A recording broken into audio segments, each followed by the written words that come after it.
Now, to officially begin today's proceedings, I would like to invite Professor Kiritika, Head of the Women's Cell, to deliver the welcome address. Over to you, ma'am. Good evening to everyone. A very warm welcome to all present here. Respected Honorable Vice Chancellor in charge, dignitaries on and off the dais, faculty members, non-teaching staff and students. It is with great pleasure we welcome you all for this special lecture program on legal awareness on account of Legal Literacy Day. Actually, it is on November 9th. We are celebrating it today. And jointly organized by Women's Cell and IQAC, SDG Goal 11 and 16, Pondicherry University. The Women's Cell, I would like to briefly tell about the Women's Cell. The Women's Cell Pondicherry University was established in 2012 to address the practical issues related to the welfare of women faculty members, staff and students of the university. And the main objectives of the Women's Cell is to conduct awareness programs, workshop, lecture series on gender sensitization for the faculty, staff and students of the university by inviting the resource persons from university and eminent personalities from various organizations and also different academicians and experts working in this area. So Women's Cell is also conducting a lot of events in this line, and today we are organizing a special lecture on legal awareness in collaboration with IQAC. So legal literacy means to educate people about their legal rights and entitlements, and I think legal awareness should be there for everyone. I think we or many of us do not know about it, so I think this is a very important day for us, Legal Literacy Day, so we can just get some information, awareness about the legal rights and all. So legal awareness also empowers to fight gender discrimination, sexual harassment and injustice in social life.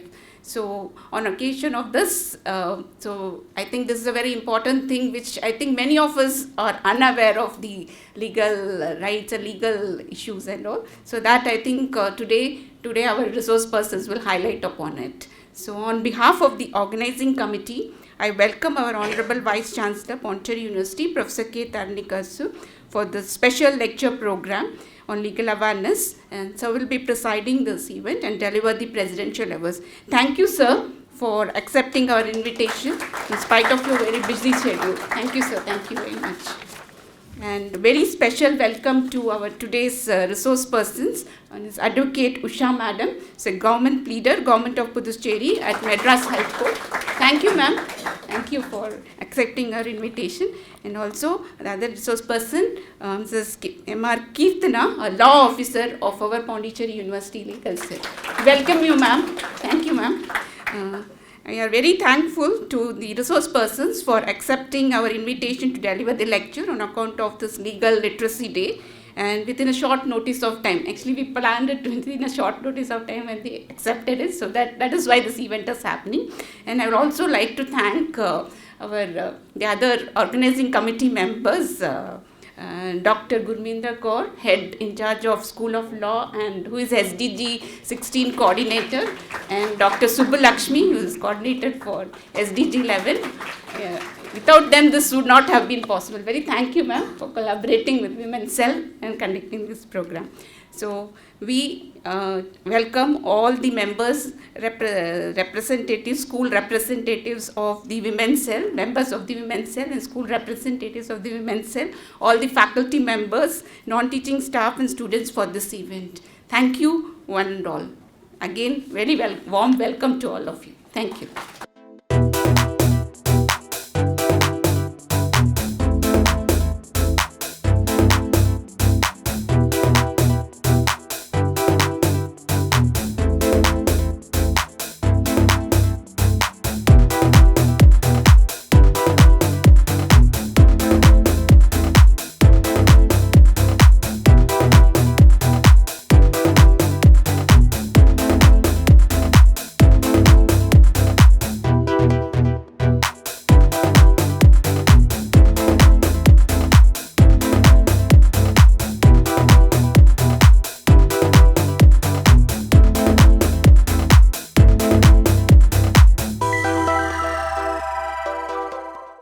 Very good afternoon to all of you.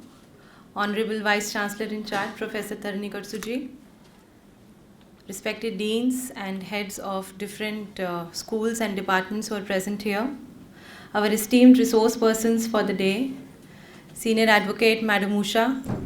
She is one of the torchbearers for female legal literacy in Puducherry for a very long period of time. Once she'll be interacting with you, you'll realize how resourceful she is actually as a resource person.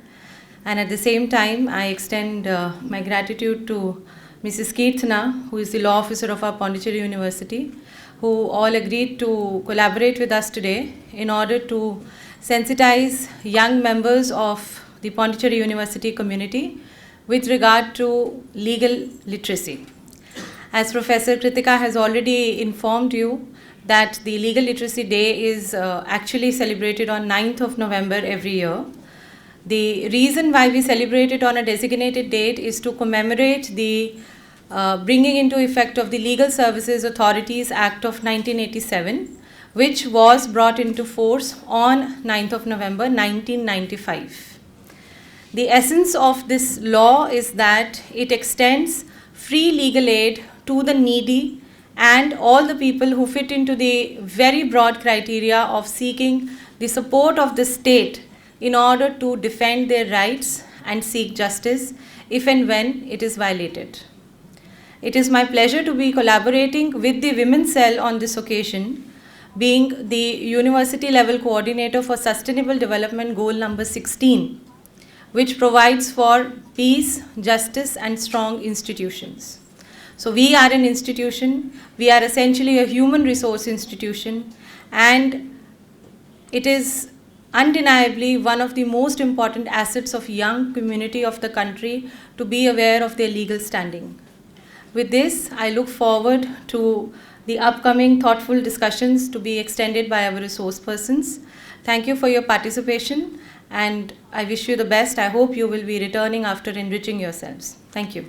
Thank you, ma'am, for enlightening us on the purpose of today's event. We will now proceed with the presidential address. It is my honor to invite Professor K. Tarini Karasu, Vice Chancellor of Pondicherry University, to deliver the presidential address. Good afternoon, everyone. I am really very happy to see this occasion, seeing many the participants of Women's Cell events and IKS events also. So before I start, let me also thank Ms. V. Usha, Government Pleader, Government of Puducherry at Madras High Court, and also Mrs. M.R. Keerthana, who is our law officer, and who are all present here, that is faculty members, and then Dean, HODs. Good afternoon, everyone.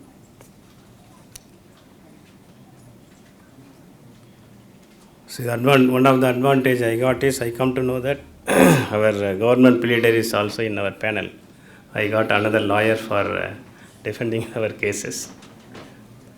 Anyway, coming to this topic, Legal Literacy Day. So you may be wondering, we are living in 21st century. So still we have to celebrate any legal literacy.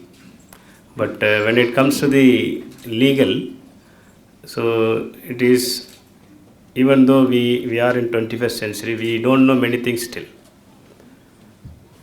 I have a lot of experiences being a vice chancellor, even our own students. So what are their rights, how to approach? Really speaking, they don't know. When it comes to the women rights, suppose what is the SHPC, what is ICC, what are the members of ICC.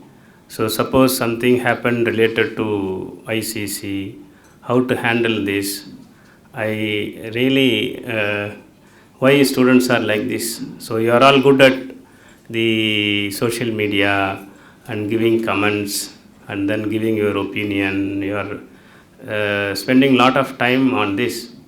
But when it comes to the legal literacy, you are all stick to only like a public.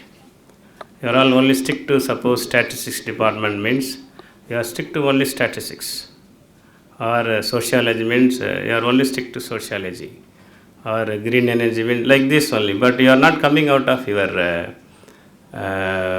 major subject. This is not only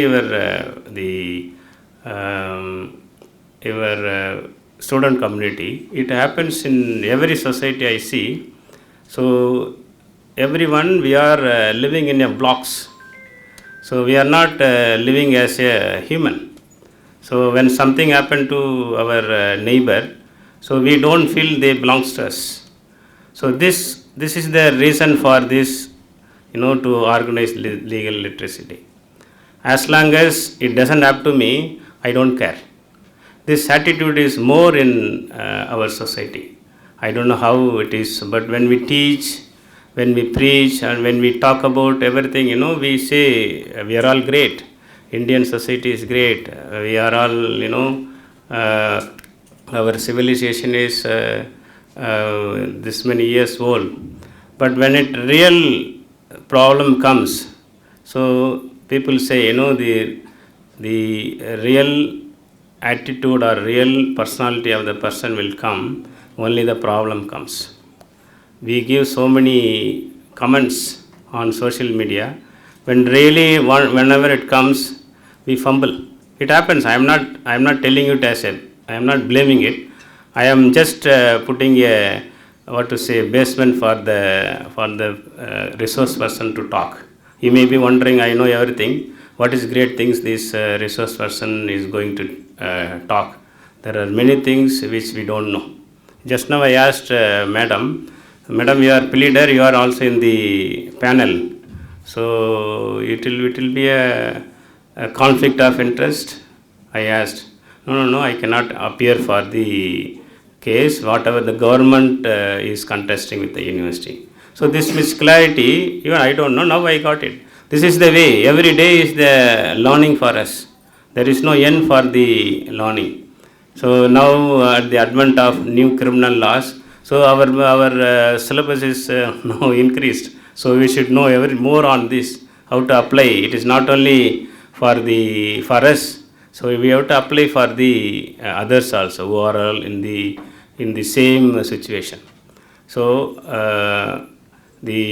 what I am trying to say is, so still our society need lot of these type of days to be celebrated. So when it comes to the legal, so there is always a fight between our emotion and legal. Sometimes it is a positive, sometimes negative also. Sometimes when it is relative who is abusing, who is illegal things, we forget and forgive. And sometimes if he is our enemy, even if he is not doing, we will try to find out the facts, how we can punish this guy. So both way we are going. So we have to be always, we have to take in a center state where how we can resolve the issues. Even if our enemies are growing, let us appreciate him or her. We should not disturb. But suppose if our own known person is abusing, is doing illegal things, we have to stand up and say, yes, this is wrong. So this is the thing we have to learn from this thing. For this, if you don't know the legal terms, if you don't know where to start this, where to stop it, then we cannot also advise. So as long as you have a legal background or legal idea about what are the general rules which will help us to lead the ordinary life, then you will not get the confidence to help others also. So simple things, when accident happens, generally we avoid and go and run away. So we don't know really how these legal terms will affect our day-to-day life. So whether it will affect our career. So these things only, because of our ignorance only, we are not trying to be human. So otherwise, if you are good at the legal points there, we will very well go and help and then come out. This is one thing. Even in our family also, something happens which is not legally correct, we don't raise our voice because we don't know really what is the legal point. So because of our ignorance only, we are not showing ourselves that we are a responsible citizen. So on these accounts, this definitely the legal literacy day is very important. So that is why today I scheduled one CAS meeting for department. So since madam has requested, I cancelled it. I postponed it. In fact, not cancelled, postponed it. I said I will come to this. So I thought, madam, we can carry on. I am not a legal person, but she has requested. But okay, so if I go there, definitely they will get some confidence, and this is my duty also to be present there and support. That is why I came. I am not a legal person. I will be also be with you, learn more things about how the some of the legal points, whatever the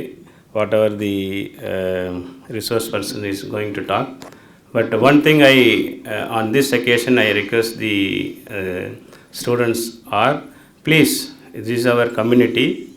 We are living more than 8,500 students, along with 1,000 teaching, non-teaching. It is bound to happen. I am not telling our campus is free of illegal things, but something bound to happen. But my request is, please learn how to handle this situation, whether it is anti-ragging or ICC, all those things. Please learn how to handle this. Don't go to the unconventional route to solve the issues. Go to the conventional, that is legal terms. Even the social work things, whatever has happened, is still, I don't know, students are not doing professionally. They are still, they are going for unprofessional. I told the ICC chairperson, handle this, so she is handling it. But still students, they believe in protest, they believe in the garrowing, believe in go to the representations, all those things. If the legal term doesn't work, definitely you can go ahead this. But if you don't know the legal terms, then it is really nobody can help.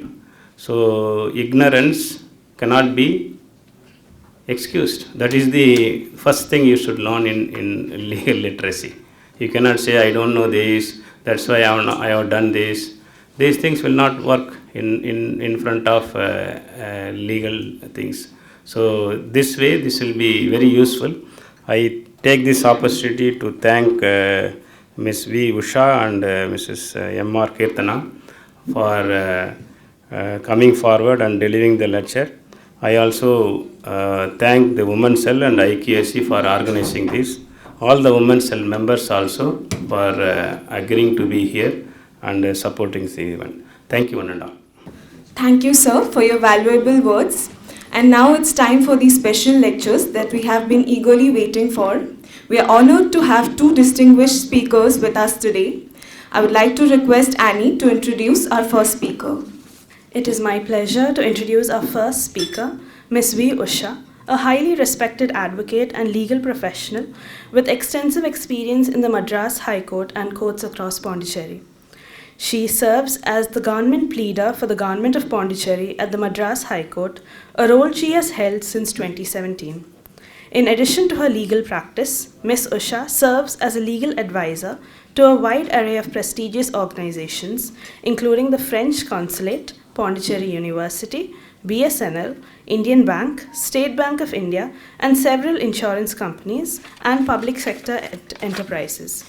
Her role as a part-time lecturer at the School of Management, Pondicherry University, and as a guest faculty member at Dr. Ambedkar Government Law College and Amrita University highlights her commitment to shaping the next generation of legal minds. Ms. Usha is also a committed advocate for social justice and community welfare. She is the founder-director of Maitri, a suicide prevention center, and a member of several important committees, including the Mangalam Project on gender sensitization and various supervisory boards dedicated to the welfare of women and the enforcement of ethical practices in healthcare and research. Her work in these areas has extended to multiple ethic committees, including those at JITMA. Her dedication to the legal field is further reflected in her role as an accredited mediator at the Madras High Court and her service as Vice President of the Pondicherry Bar Association from 2007 to 2009. Her involvement in committees focused on sexual harassment redressal and internal quality assurance at Pondicherry University further underscores her commitment to fostering safe and inclusive environments. Please join me in welcoming Ms. V. Usha, an exemplary legal professional, educator, and advocate for social change. I hand over the stage to you, ma'am. Good afternoon to one and all. First and foremost, I thank the organizers for giving me this opportunity. And I'm indeed grateful to Gurminder Singh and Subbalakshmi. They're almost my kids. I can never say no to them when they ask me, though it was a short notice. So I'll try to do my best. Forgive me if there are any shortcomings. Okay. The topic that I have chosen for today's lecture is the legal protection for women in India, but I've added the laws in between. So I just coined it as legal protection and laws for women in India. So when we say legal protection, laws, we can never avoid the constitution. Without constitution, we do not have any bearings. So let me just give you a small background of how our constitution has given so much of importance for the laws pertaining to women. So if you see India's constitution, it's a very comprehensive document that embodies the hopes and aspirations for its citizens, outlining the framework for governance and the fundamental rights and duties of its people. Among its many provisions, the Constitution of India has laid down a robust framework aimed at ensuring gender equality and empowering women. So let me discuss certain constitutional provisions for women in India, exploring the avenues through which the Constitution seeks to uplift women and guarantee their rights across various spheres of life. So what does it mean by Constitution provision for women in India? The constitutional provisions for women in India, there are a series of safeguards embedded within the Indian Constitution. It aims to ensuring gender equality and empowering women across various facets of life. These provisions are designed to protect women against discrimination, promote their well-being, and ensure their equal participation in the political, economic, and social sphere. The need of the constitutional provision for women is it establishes to address and rectify historical inequalities and discrimination women have faced. These measures acknowledge the essential role of women in the foundation of a just, equitable society and aim to ensure their full participation in all areas of life. By embedding rights and protections for women within the Constitution, India commits to creating a legal and social environment that promotes gender equality. This commitment is not only about fairness, but also about recognizing the diverse contributions women make to society's development. So the provisions seek to empower women, guarantee their rights, and enable them to live with dignity and equality, thereby enhancing the nation's progress and upholding democratic values. It ensures that women are not subject to arbitrary discrimination, which also allowing for affirmative actions to address historical and systematic gender imbalances. So I'll just briefly go through some of the important articles that relates to women in upholding their rights. Article 16 speaks about equality of opportunity in matters of public employment. When I say equality to the realm of employment, guaranteeing equal employment opportunities for all citizens in matters relating to employment or appointment to any office under the state. This provision is crucial for ensuring women have access to public sector's job on an equal footing with men. The directive principles of state policy serve as guidelines to the central and state governments in India aimed at establishing a just society.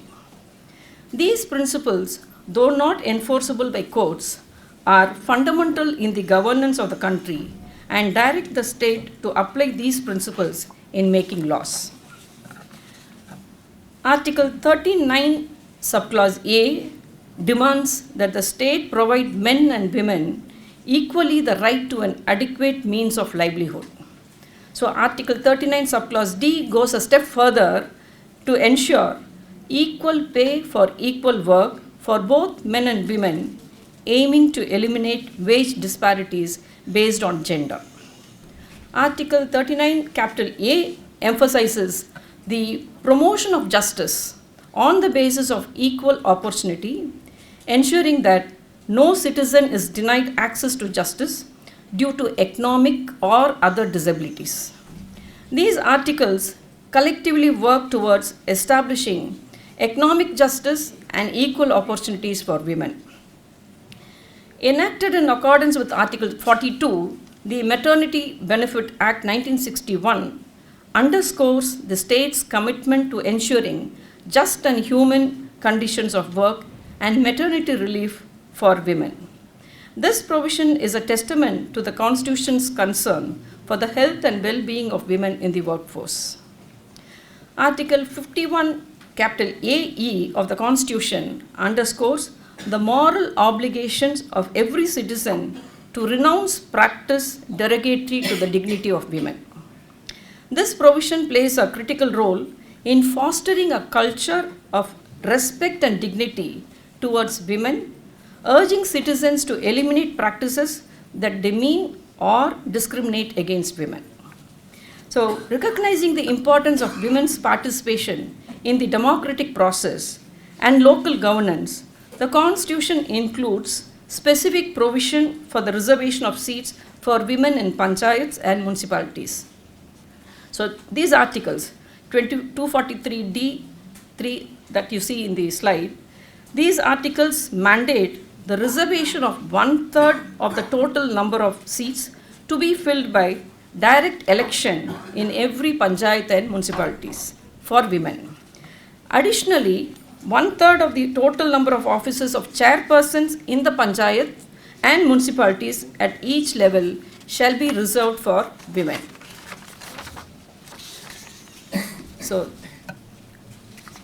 So these provisions ensure women's representation in local governance, empowering them to contribute to the decision-making process and address issues affecting their communities. The constitutional provision for women in India are a reflection of the nation's commitment to gender equality and women's empowerment. By guaranteeing fundamental rights, promoting economic justice, and ensuring participation in local governance, the Constitution lays down a comprehensive framework for advancing the rights and interests of women. So while significant progress has been made, the journey towards full gender equality continues.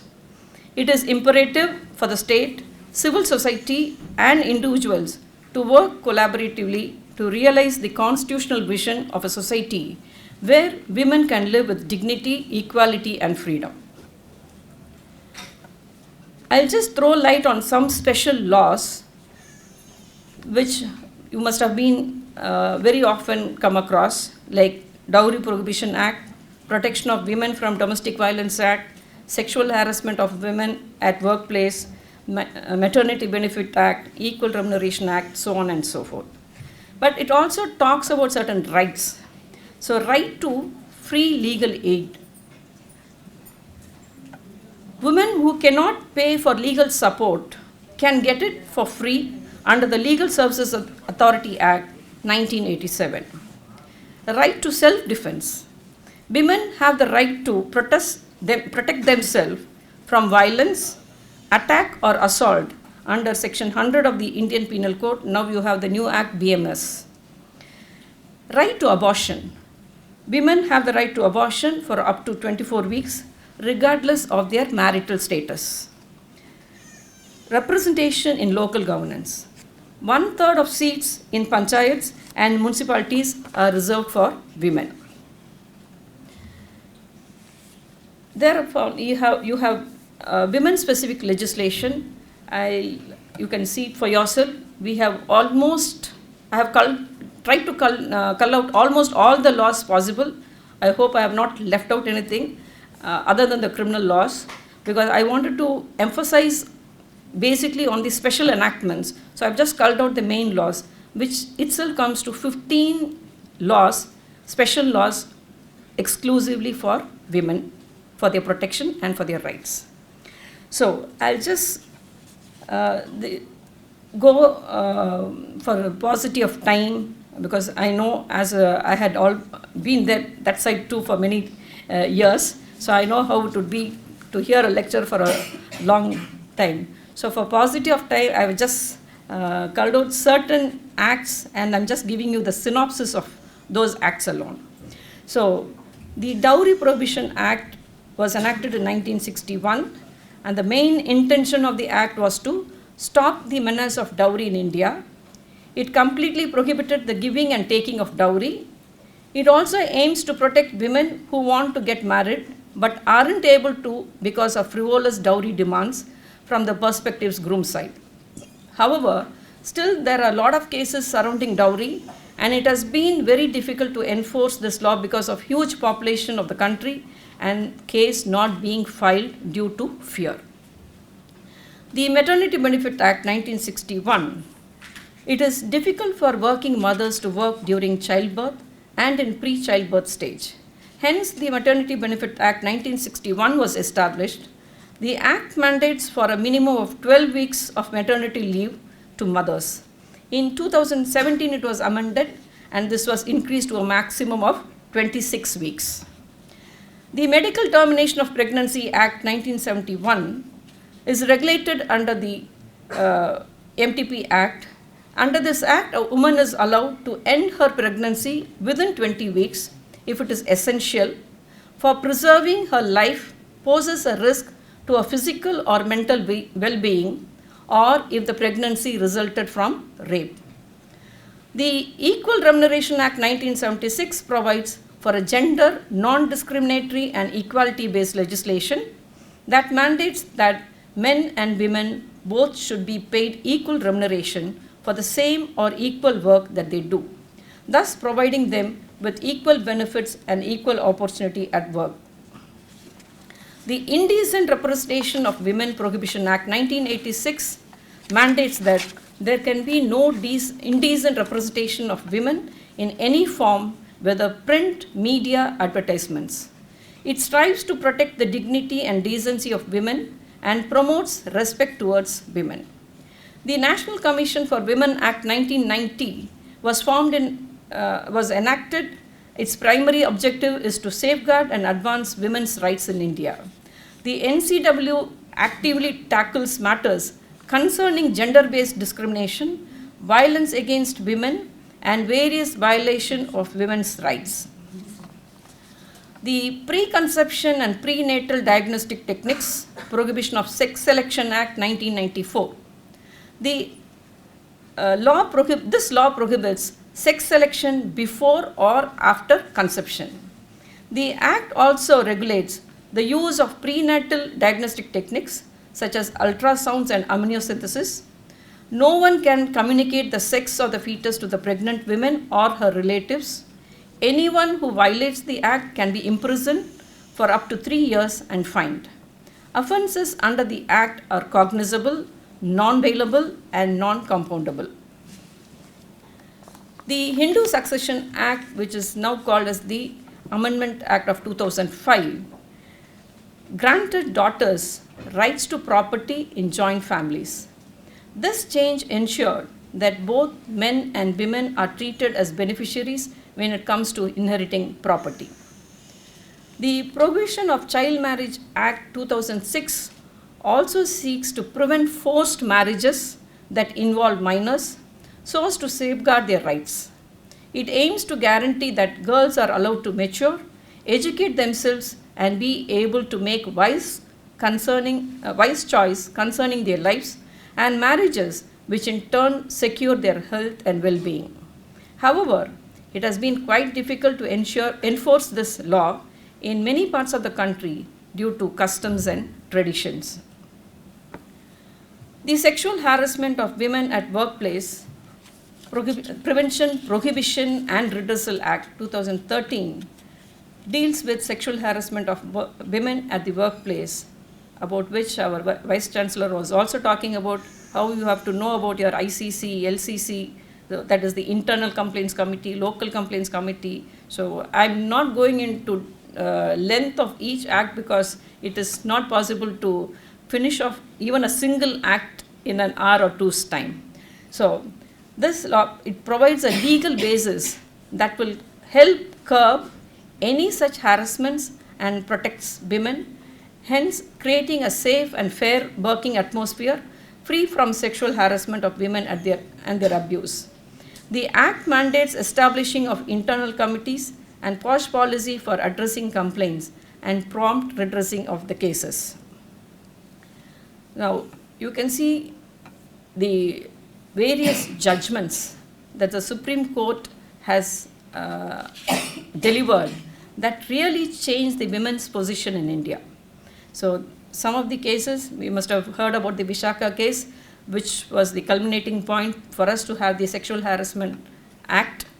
And we see the other thing where Hindu female right to maintenance was established in this Vedyobhyana Tulsama case. And the Christian women are entitled to have an equal share in their father's property was also pronounced by the Supreme Court. Muslim women entitled for maintenance under the section 125 CRPC, you all must have heard about the famous Shabanu case. So where according to Muslim, they were not entitled to ask for maintenance. So this was a turning point where the Supreme Court came down heavily and said the Muslim women are also entitled for maintenance under section 125 of CRPC, now the BMS Act. Then likewise, the requirements of a valid talaq, and also the liability of a Muslim husband to his divorced wife. Then freedom of women to marry or live with anyone. Live-in relationship, custody of minor child, then compulsory registration of marriage. Then conditions in which girls were living in the government protective home. Then conducting trial of child sex abuse or rape. Then development of children who are in jail with their mothers, either as under trial prisoners or convicts. Then guidelines to prevent female feticide. Then dealing rape victims. There are a number of cases, but these were the pioneer cases which culminated for us to have many of these special enactments. Now, India has a range of provision and laws for women in India that safeguard their rights across various aspects of life, such as criminal offences, family issues, etc. These laws have played a role in shielding women from discrimination and violence while fostering gender equality. However, certain obstacles persist in implementing these laws. These challenges encompass a lack of awareness, societal and cultural norms as weak enforcement mechanisms. It remains imperative to continue our efforts in addressing these issues and ensuring that every right and law for women in India can be exercised by them without fear or violence. To put it in a nutshell, I would say from womb to tomb, we have laws protecting women. But how we handle them, how we approach them is in our hands to really see justice. Thank you. Thank you, ma'am, for that insightful lecture. It was truly enlightening to learn about the various legal protections for women in our country.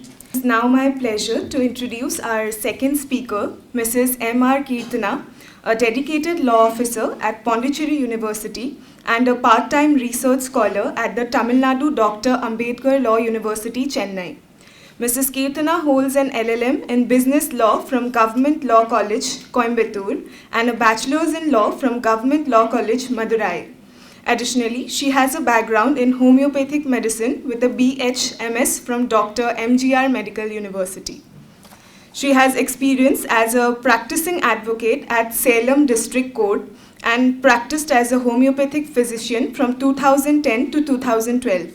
She is currently pursuing a PhD on legal regulations to impose circular economy for sustainable development in the textile industry under the guidance of Dr. S. Durga Lakshmi. Her areas of interest include contract law, intellectual property rights, and criminal procedure. Additionally, she has qualified for multiple judiciary exams, including district judge entry level for the Puducherry State Judicial Service and Tamil Nadu State Judicial Service. She has also cleared the preliminary civil judge exam and the assistant public prosecutor exam for the Tamil Nadu Public Service Commission. Please join me in welcoming her with a huge round of applause. Over to you, ma'am. A warm afternoon. Can I just get a reply from that end? Good afternoon. A warm afternoon to the dignitaries of the day. And this is my maiden speech at PU. In front of Honorable Vice Chancellor, it's a great privilege as such. And what was planned was it will be a lecture. Okay, fine. It will be a small group wherein I will be sharing my thoughts. Yesterday, Subbalakshmi ma'am and Kritika ma'am, they came and gave me the invitation, telling Vice Chancellor sir will be presiding over the function. I was like, ma'am, what is the procedure to swap the resource person? Because literally, I know how sir handles, how sir speaks, and for every, wherever he goes, I know how much of background work sir does. I know sir is from chemistry background. What and all I know in chemistry is only NaCl. That too because of that movie. Which movie? I'm not able to remember that movie. NaCl is salt. Only that much I know with chemistry. But when I go to sir's office, madam, this law, it comes like this. Are you not aware of it? Oh my God, where am I lacking? So that is how my thought will be. So I was serious enough. Really, I asked the same question to ma'am. And ma'am were like, ma'am, on behalf of Women's Cell, we'll be encouraging you. Yes, you have to do it. Come, you will be supported. With all that garland, yes. We believe in you and all that thing they have made me and brought me here. Okay, so hopefully I will do justice to whatever this opportunity given to me. And I feel one advantage is all my senior persons who are really intellectual, they spoke most of what I did, what I have to do. And if at all I have to take something from whatever VC sir says, sir, it is an intellectual theft. Kindly do not punish me for that intellectual theft of mine. Okay. And the biggest advantage is, yes, you are all so tired. Ma'am, when will you leave us? So maximum 10 minutes. I will not bore you more than that. So 10 minutes I will leave you. Yes. Okay, it's a deal with us. Please do cooperate me. Whatever I speak, I'll try to make justice to whatever I do. Right? Yes. Okay. So this slide is what Gurminda madam started with. So this is how the National Legal Literacy Day evolved. The concept of why this legal literacy? Why do we need to have it? That was how. It is like it was enacted. The Legal Services Authorities Act was enacted in the year 87. But it almost took 8 years to bring it into force. This act was mainly for the upliftment of the downtrodden. So many of them, like sir rightly pointed out, I told beginning intellectual theft only. Sir rightly pointed out, each of y'all will be from different departments, like statistics department, so many departments around, but we all do not realize that ignorantia juris non excusa. This is slightly, do bear me for all this. Ignorance of law is not an excuse at all. So this is what you, each and every one of you, you have to know what your law is. Okay, why, madam? See, I am earning. I did my course. I am earning. I am doing everything. Why do I need to have legal knowledge? That is where the problem, that is where the need for learning law had arisen. Why? Because I will just show you some statistical data, which is like really, what to say, after so many years, and we have almost going to become one of the developed countries. We can no more say that we are developing countries. We are in par with the world countries. So, but what is happening to so many crime records?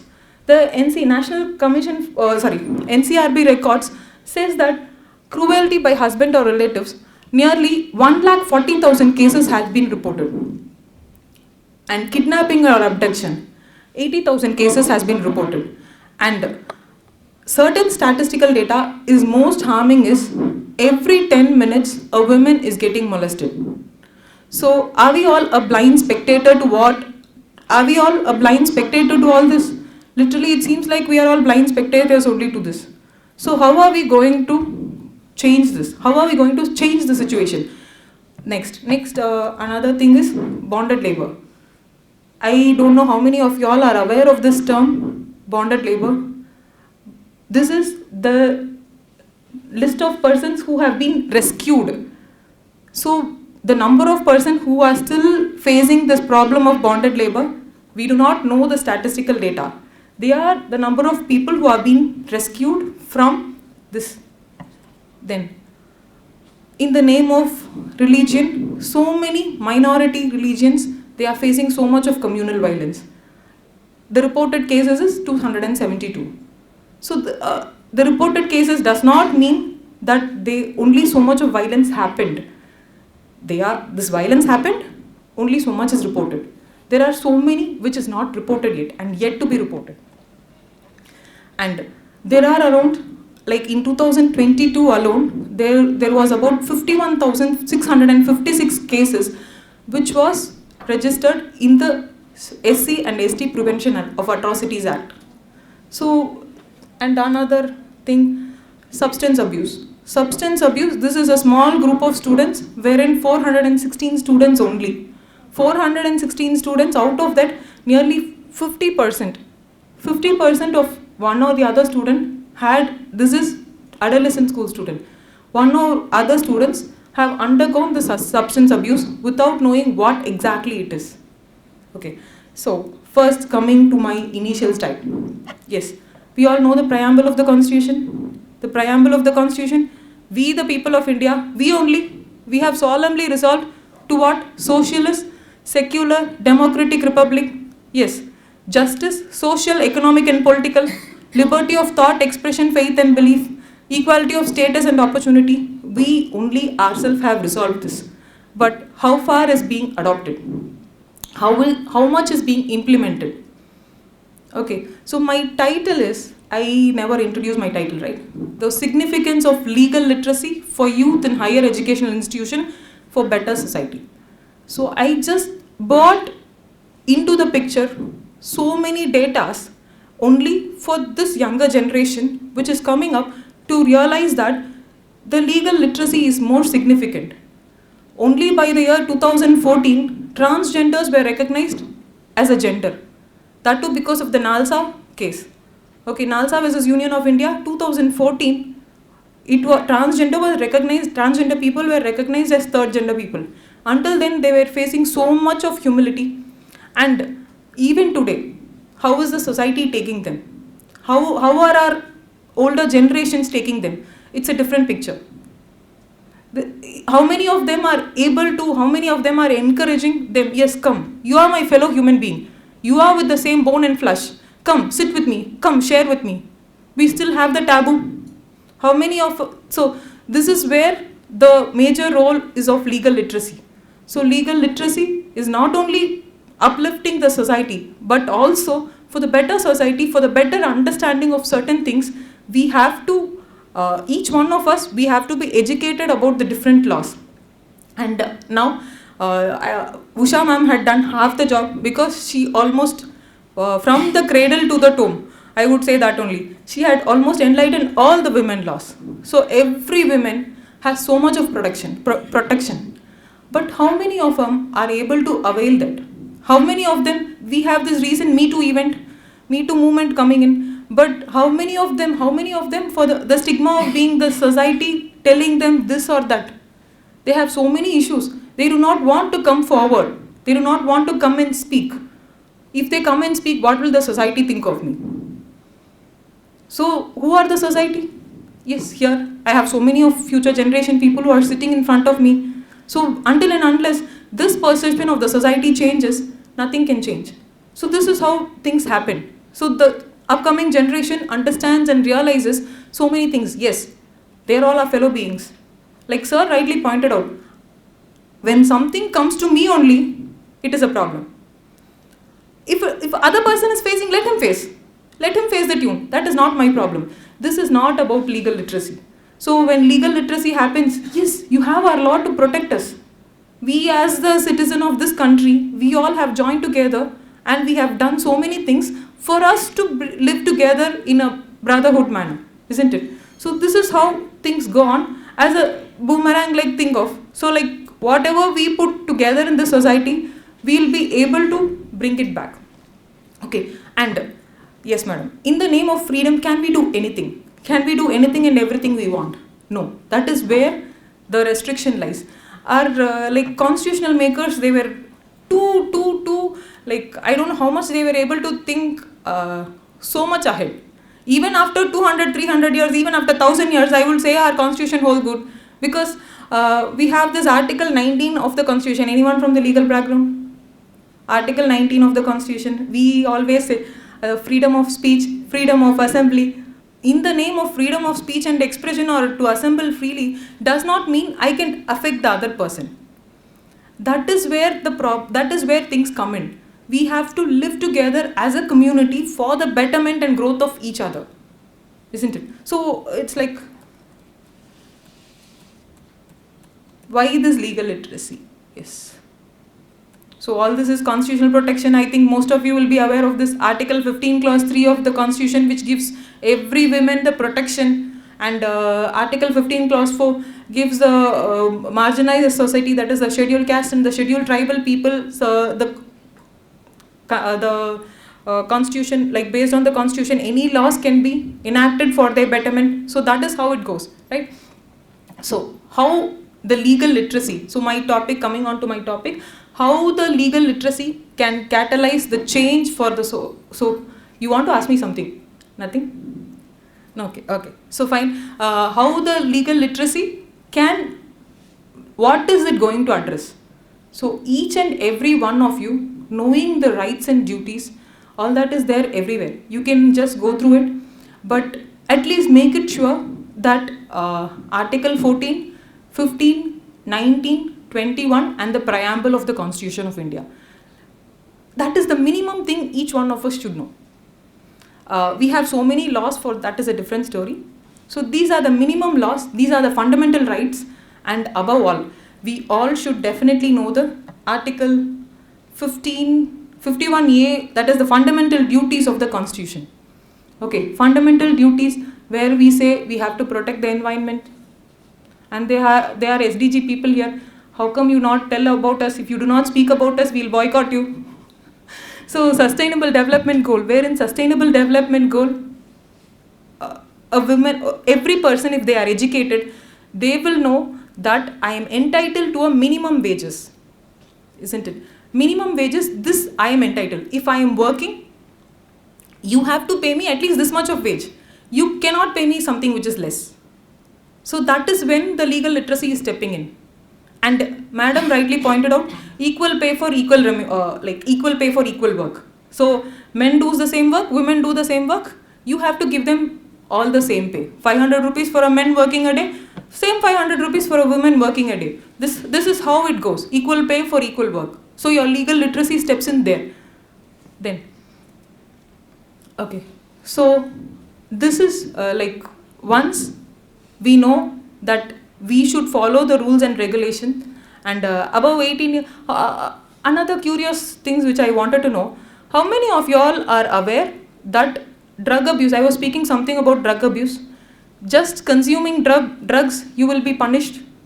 Just because you are consuming drugs, as per the NDPS Act, just because you are consuming the drugs, you are liable to a punishment of 6 months imprisonment and a fine. That's a different story.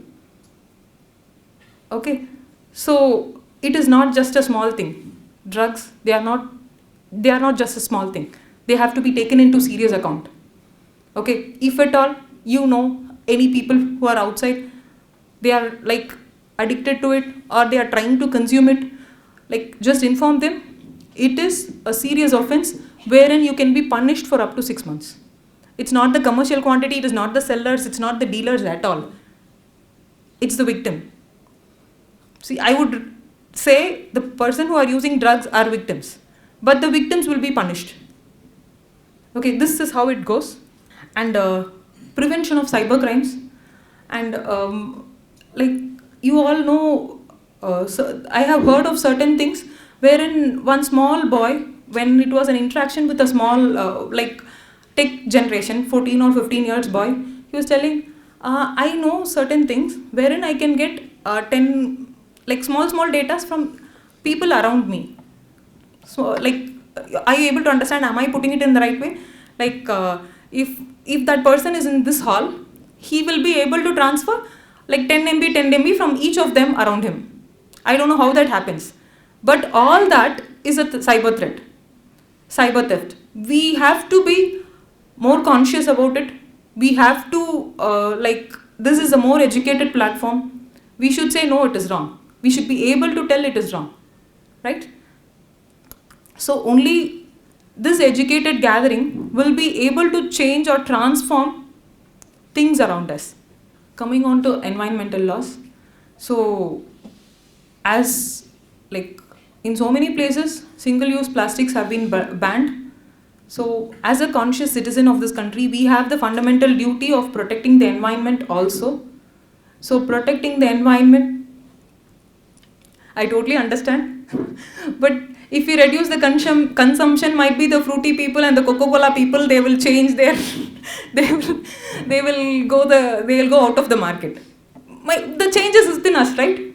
Like you pointed out, the change is totally within us. When we are able to say no to certain things, we are so concerned of our environment, we will not throw anything in the garbage and we will look for anything which is recyclable. It's a good move and it's a good intention, right? So this is where legal literacy, knowing your laws, it is very, very crucial at this point of time.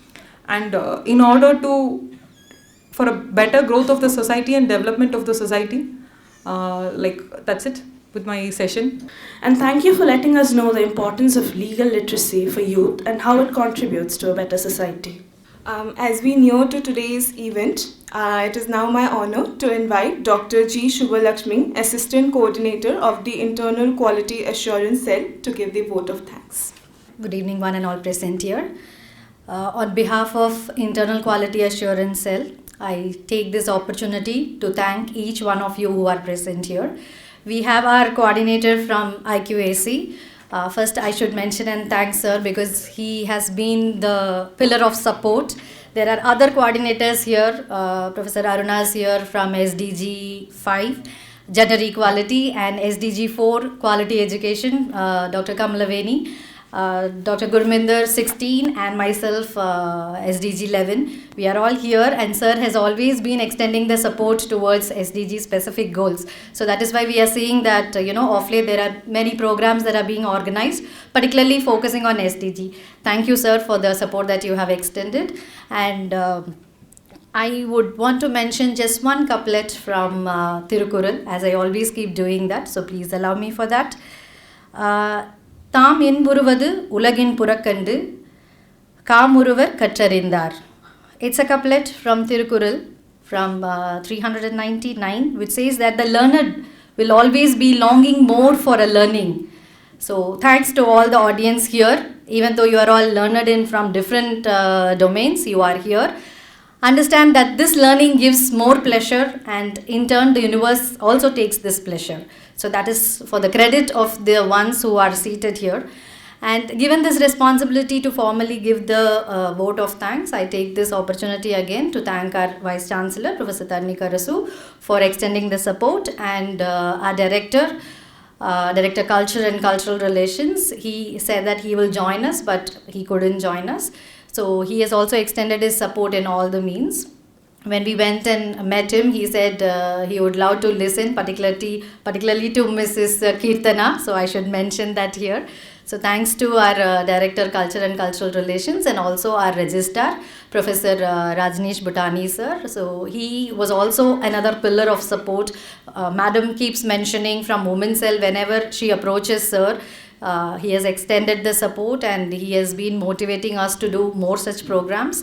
And I also take this opportunity to thank the finance officer, the finance section, because they have extended a small support financially from their side, with which the Women's Cell was possibly, they could organize this event. Let me also take the opportunity to thank the Women's Cell, the head, and the other team members for allowing the SDG coordinators to collaborate with them and organize these programs. There are many more such programs which are in pipeline. So let me indicate here, take this opportunity to inform you all that there are many more programs to come from the SDG cells, particularly from IQAC, which will be collaborating with the other coordinators. So we can be looking for more such programs. Now let me thank the EMRC who are here, covering the entire program as they keep doing it, and immediately it is being hosted in our social media platforms. From the PRO section, we had Mr. Vimal who was covering this. Thanks to PRO section, thanks to EMRC, and also to the finance section, and all the non-teaching faculty members. We have our AR Gayatri madam, who is also very significant whenever Women's Cell meetings are held. She does her role very effectively, and we have representation from non-teaching staff also. So thanks to one and all, and once again a big round of applause and credit to the students who are here. We can expecting more such programs. And I would want to mention a special thanks to all the deans who had attended here, and a special mention for the guest who joined us today. Both the guests, the moment we called them, they immediately accepted. Madam has already mentioned that we are her kids only. At any time when we call her, she is always there for us. It makes a big difference when you people are here in this platform. We understand initially we had a little difficulty in crowd pulling, but that is always there in a system. Towards the program, we saw many more students joining us. This is the motivation that we are expecting for. Thank you so much for joining, madam. And Kirtana ma'am, thanks for acknowledging the support and motivation which we did yesterday while inviting you. See, this is the initiative, and this is what Women's Cell is looking for. We are trying to pull in people and trying to encourage everyone to take the initiatives and take it in right sense, and handle it in a very responsible way. So thanks again to one and all present here. Thank you.